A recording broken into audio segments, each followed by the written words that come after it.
ఇక తిరుపతిలో క్రిస్మస్ సంబరాలు అంబరాన్నంటాయి. నగరంలోని చర్చిల్లో భక్తుల ప్రత్యేక ప్రార్థనలు చేశారు.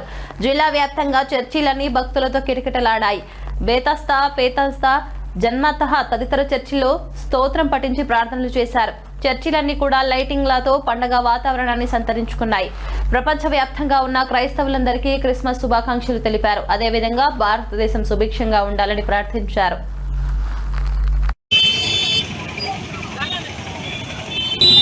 మాత్రం చూపించాడు. వాళ్ళ మదర్ కి ఫాదర్ హెల్ప్ చేస్తాడు. కార్పెంటర్ గా పనిచేస్తాడు.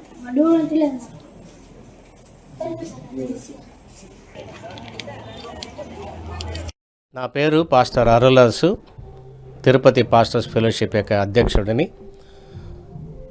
ఈ సమయంలో మరి క్రిస్మస్ సందర్భంగా మీకు అందరికీ క్రిస్మస్ శుభాకాంక్షలు తెలియజేసుకుంటూ, మరి డిసెంబర్ 25వ తేదీ రాగానే అందరికీ జ్ఞాపకం వచ్చేది ఏంటంటే క్రీస్తు యొక్క జననం. ఆయన జననాన్ని ఒకసారి మనం ఆలోచించినట్లయితే నిజంగా ఆయన ఒక పశువుల పాకలో జన్మించినట్లుగా చూస్తుంటున్నాం. ఒక పశువుల తొట్టిలో ఆయన్ని పరుండబెట్టినట్లుగా మరి బైబిల్లో రాయబడింది. నిజంగా ఆయన అంత దీనుడిగా మరి తను తాను తగ్గించుకొని ఆ రీతిగా జన్మనెత్తడానికి కారణం ఏంటంటే ఆయన ఈ లోకంలో ఒక మాదిరిని చూపించాడు. రెండోది, ఆయన ఎవరింట్లో పెరిగాడంటే ఒక వడ్రంగి వాడి ఇంట్లోనే ఆయన పెరిగాడు. వాళ్ళ యొక్క తండ్రి మరి వడ్రంగివాడు. అంత మాత్రమే కాదు, మరి ఆయన జీవించిన దినాల్లో తలవాల్చుకోవడానికి కూడా స్థలమే లేదు. ఆయన సింపుల్ సిటీని మెయింటైన్ చేశాడు. 33.5 సంవత్సరాలు ఉన్నాడు. 3.5 సంవత్సరాలు సేవ చేశాడు. అది ఆ ప్రజలందరికీ దేవుని రాజ్యాన్ని గురించి బోధించాడు. దయ్యాలు వెళ్ళగొట్టాడు. అనేక స్వస్థత కార్యాలు చేశాడు. చనిపోయిన వాళ్ళని బ్రతికించాడు. అనేక అద్భుతాలు చేశాడు. తర్వాత ఆయన మానవాళి పాప విమోచన కొరకు ఏ పని నిమిత్తమై భూమి మీదకి వచ్చాడో ఆ పనిని నెరవేర్చి ఆయన తన యొక్క తనువు చాలించినట్లుగా చూస్తున్నాం. తిరిగి 3వ దినం ఆయన లేచాడు. అయితే ఆయన జననము ఎందుకు అంతగా ఆయన జన్మించినప్పుడు ఒక పొత్తిగుడ్డ, ఒక మంచి డ్రెస్ కూడా లేకుండా ఒక పొత్తిగుడ్డతో చుట్టి పెట్టారంటే ఆయన దీనుడు. అందుకే ప్రభు చెప్పాడు, నేను దీనుడును సాత్వికుడును, నా ఎదుకు వచ్చి నేర్చుకోండి అన్నాడు. కాబట్టి ఆయన దగ్గర దీనత్వాన్ని నేర్చుకోవాలి.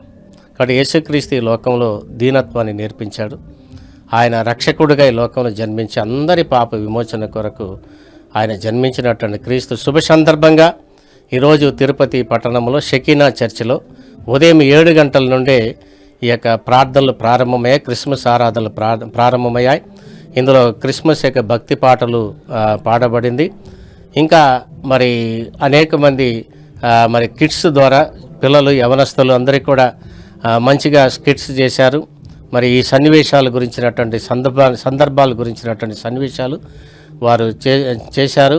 మరి ప్రత్యేకంగా క్రిస్మస్ కేక్ కట్ చేయబడి మరి ఒకరొకరు శుభాకాంక్షలు తెలియజేసుకుంటున్నారు. ఇది ప్రస్తుతం ఇంకా 2వ ఆరాధన జరుగుతుంది. మరి దేవుడి కార్యాలని ఇక్కడ తిరుపతి పట్టణంలో ఇంత అందరికీ కూడా మహా సంతోషకరమైన శుభవర్తమానాన్ని నేడు మీకు తెలియజేస్తున్నానని చెప్పి ఆ శుభవర్తమానం అందరికీ తెలియజేస్తూ ఉంటున్నా.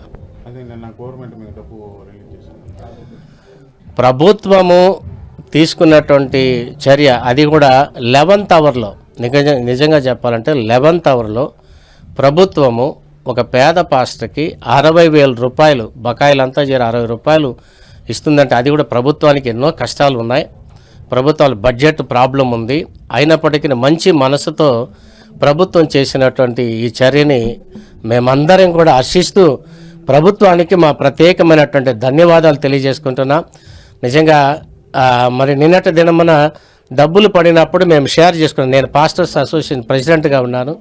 అందరూ నాకు షేర్ చేశారు, అయ్యా మీ ఈ యొక్క సమయంలో మమ్మల్ని ఇది ఎంతో ఆదుకునింది. మేము ఆ యొక్క పల్లెల్లో మేము చేసుకోవడానికి మా ఈ పేద సంఘాలు ఇది వాడుకోవడానికి ఎంతో ఉపయోగపడింది. కాబట్టి ముఖ్యమంత్రి గారికి, మరి లోకేష్ గారికి, మంత్రి లోకేష్ గారికి, అదే రీతిగా పవన్ కళ్యాణ్ గారికి అందరికీ కూడా మా యొక్క